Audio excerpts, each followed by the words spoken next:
മുരിക്കാട്ടുകുടി സർക്കാർ സ്കൂളിൽ ഫുട്ബോൾ മൈതാനം നിർമ്മിക്കുന്നതിന് എം.എൽ.എ ഫണ്ടിൽ നിന്ന് 3 ലക്ഷം രൂപ അനുവദിക്കുമെന്ന് മന്ത്രി റോഷി അഗസ്റ്റിൻ.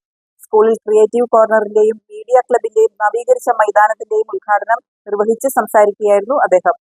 പാഠ്യവിഷയത്തിലും പാഠ്യേതര വിഷയത്തിലും പ്രാവീണ്യം നൽകുന്ന തൊഴിലധിഷ്ഠിത വിദ്യാഭ്യാസത്തിന് പ്രാധാന്യം നൽകിയാണ് സർക്കാർ നൂതന പദ്ധതികൾ നടപ്പിലാക്കുന്നതെന്ന് ജലവിഭവ വകുപ്പ് മന്ത്രി Roshy Augustine Murikkattukudy government tribal higher secondary സ്കൂളിൽ വിവിധ പദ്ധതികളുടെ ഉദ്ഘാടനം നിർവഹിക്കുകയായിരുന്നു അദ്ദേഹം.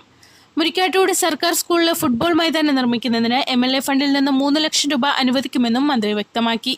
Murikkattukudy government tribal higher secondary സ്കൂളിൽ ക്രിയേറ്റീവ് കോർണറിന്റെയും മീഡിയ ക്ലബിന്റെയും നവീകരിച്ച മൈതാനത്തിന്റെയും ഉദ്ഘാടനമാണ് മന്ത്രി നിർവഹിച്ചത്.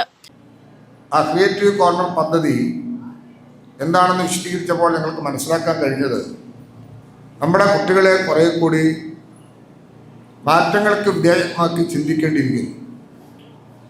പാഠ്യവിഷയത്തോടൊപ്പം തന്നെ ഏതെങ്കിലും ഒരു വിഷയത്തിൽ അവർക്ക് താല്പര്യമുള്ള ഒരു സബ്ജക്റ്റിൽ കുറച്ചും കൂടി തൊഴിൽപരമായ സമീപനം സ്വീകരിക്കാൻ അവർക്ക് സാധിക്കത്തക്ക ഒരു മാനസികാവസ്ഥ രൂപപ്പെടുത്താൻ തയ്യാറാക്കത്തക്ക പദ്ധതികളാണ് അതിൽ വിഭാവന ചെയ്തിട്ടുള്ളത്.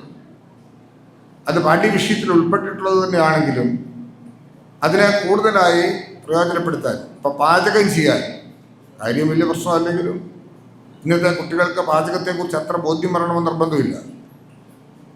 തയ്യൽ മിഷൻ ഞാൻ കണ്ടു. അത്യാവശ്യത്തിന് കാര്യങ്ങളൊക്കെ നടത്താൻ നമുക്ക് ഉപകരിക്കപ്പെടും.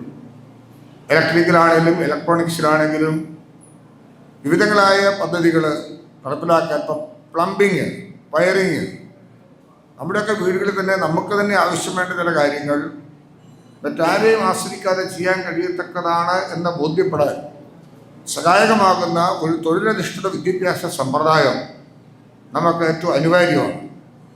നമ്മുടെ ഘടനാപരമായിട്ടുള്ള നമ്മുടെ സംസ്ഥാനത്തിൻ്റെ വിദ്യാഭ്യാസ രംഗത്തെ മാറ്റത്തിൽ ശ്രദ്ധേയമാക്കുന്ന ആ നിലയെടുത്തതുകൊണ്ടാണ് സ്റ്റാറ്റ്സിൻ്റെ പദ്ധതിയിൽപ്പെടുത്തി ഇത്തരം പ്രോഗ്രാംസൊക്കെ രൂപപ്പെടുത്താനായിട്ട് ഗവൺമെൻറ് ചോദിക്കുന്നത്. അത് നല്ല നിലയിൽ കൊണ്ടുപോകാൻ ഈ സ്കൂളിന് കഴിയും എന്ന് ഞാൻ വിചാരിക്കുകയാണ്. മീഡിയ ക്ലബ്ബ് ഇവിടെ പ്രിയപ്പെട്ട ശ്രീ വിനോദ് പറഞ്ഞപ്പോൾ നിങ്ങൾ ശ്രദ്ധിച്ചിട്ടുണ്ട്. തീർച്ചയായിട്ടും ഞാൻ ഇടുക്കി പ്രസ് ക്ലബിനെ പ്രത്യേകമായി അഭിനന്ദിക്കുന്നു. അവരുടെ സംഘാടക മികവിൻ്റെയും കൂടി ഭാഗമായിട്ടാണ് ഈ പദ്ധതി നടപ്പിലാക്കാനായിട്ട് അവർ ശ്രദ്ധിക്കുന്നത്. കൂട്ടം ചാരിറ്റബിൾ സൊസൈറ്റിയുടെ നേതൃത്വത്തിൽ 1 മുതൽ 7ാം ക്ലാസ് വരെയുള്ള കുട്ടികൾക്ക് പഠനോപകരണങ്ങളും വിതരണം ചെയ്തു.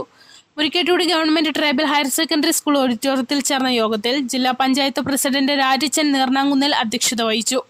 കാഞ്ചാർ ഗ്രാമപഞ്ചായത്ത് പ്രസിഡന്റ് സുരേഷ് കുഴിക്കാട്ട് മുഖ്യപ്രഭാഷണം നടത്തി. Idukki press club president Vinod Kannoli, press club secretary James Vattappallil, ത്രിതല പഞ്ചായത്ത് അംഗങ്ങളായ Thankamani Surendran, Roy Everest, Kattappana BRC block programme coordinator KR Shajimon, PTA president Prince Mattappallil, Koottam charitable society director Ashraf Alangattu, higher secondary school principal KL Suresh Krishnan, high school head master in charge Shinu Manuel തുടങ്ങിയവർ പങ്കെടുത്തു.